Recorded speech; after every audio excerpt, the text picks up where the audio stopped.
Ma'am इकोनो खुरुमजरी Seihek Seida haidana isagi competition ama Mapari athouba production YouTube channel asina organize tawjagadori masida isaida interest leibiba mayamna isagi competition asibu saruk yabiyu aduga last date of submission na July gi date 1 2021 do ijagani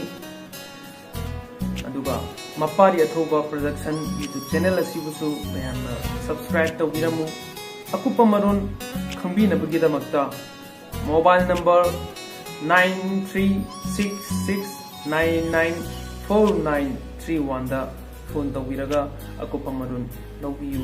hain haijari. Thank you. Hariba competition asigi rules indi video namlakpa matamda mobile camera natana nambagi khudong chaba pijade video do namlakpa matamda one shot oigadabani aduga isai adu 4 minute or 5 minute oigadabani maduga edit tawbagi khudong chaba pijade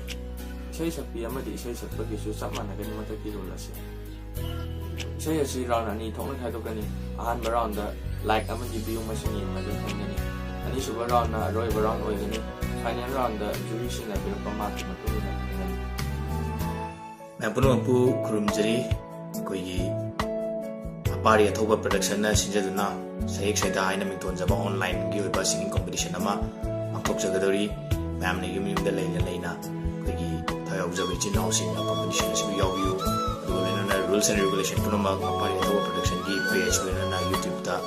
ma'am da soidana kangalagani ma'am da rules asibu follow tawbiu aduga competition asi